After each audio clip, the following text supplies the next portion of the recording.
How y'all doing, family? This is Chris Ride with Media TV, and I'm gonna be breaking out some new news that happened. You remember that Amtrak, that bad Amtrak crash that happened in December of last year. Uh, I'm about to be bringing out some new news to y'all, and y'all watch this video. Amtrak 501. Emergency. Days before Amtrak 501 jumped off the tracks in a deadly crash, engineers and conductors for the brand new route warned their supervisors they did not feel adequately trained, according to a dozen sources familiar with the training. The new route was nonetheless opened on December 18th, derailing on its very first trip. Those sources, including several who were part of the training, tell CNN they believe Amtrak managers rushed the training in order to open the new Point Defiance bypass on time, taking dangerous shortcuts. Engineers and conductors who spoke to CNN say their practice runs were abnormal. 6 people in a car with 3 seats, some riding backwards, preventing them from seeing landmarks and becoming familiar with the route. The engineers and conductors also tell CNN the training runs were done at night to accommodate construction crews during the day. The National Transportation Safety Board, which is investigating the crash, told CNN investigators are aware of the issues that have been raised regarding training of the Amtrak 501 crew members. NTSB released details from its interview with the engineer behind the controls of the train. He missed at least 2 signs just before the crash. The NTSB also said that engineer took 7 to 10 observational training trips, but just 3 operating the equipment, and only 1 of those trips was in the direction the train was traveling when it crashed. According to the NTSB, the engineer also said that he would not have gotten behind the throttle if he had any reservations about his readiness to operate the train.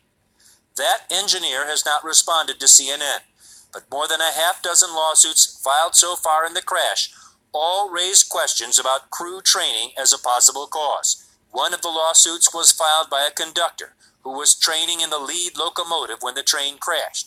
Anthony Petru is representing him. The complaints were left first challenged and then unheeded, and the training program went on as Amtrak had planned it at night with multiple employees on the train at the same time, which I don't think is adequate at all. The first trip of the new leg on the Cascades route left Seattle's King Street Station the morning of December 18th. At 7:34 a.m. as the train was heading south from Tacoma on this new stretch, it derailed, sending the train's engine and rail cars tumbling onto Interstate 5 below. 3 passengers were killed, more than 100 people injured.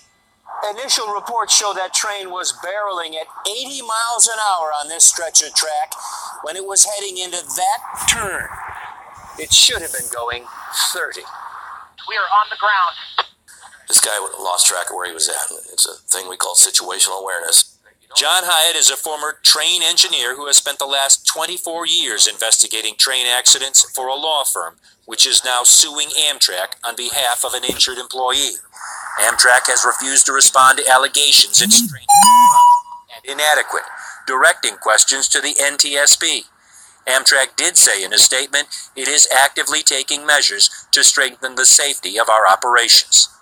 Training is money. And in this case, it looks to me like they were worried about money and time, and safety was number 3.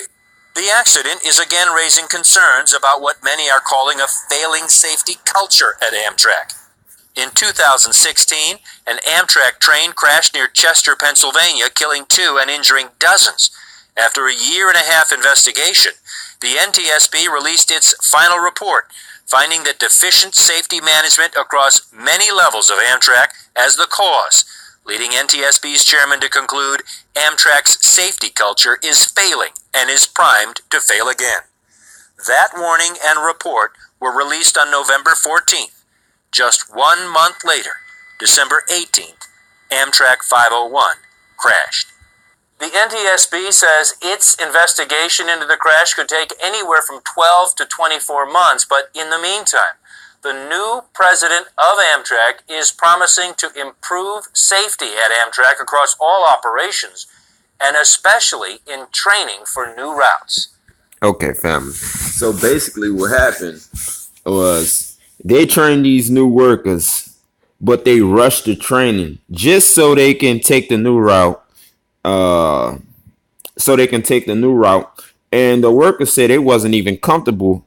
Um, of operating the train and stuff like that. And you see what happened when you rush things and you rush workers just to hurry up the train to get the new route and running and stuff like that. You basically just you throwing them out in the water, without them fully trained and stuff like that. And incidents like this will always happen. So basically, they wasn't really worrying about the safety and stuff like that. All they was worrying about the time and the money, how much money they was gonna make that day. So that's what happens when you rush things and stuff like that. Because this is dangerous. More people could have really, really got this. This could have been even worse than what it was, and they're gonna have to start shelling out some money because a lot of people got some lawsuits against their ass, but they'll learn now. They'll learn now. But fam, I'm just coming to you with this news, and y'all have a good evening.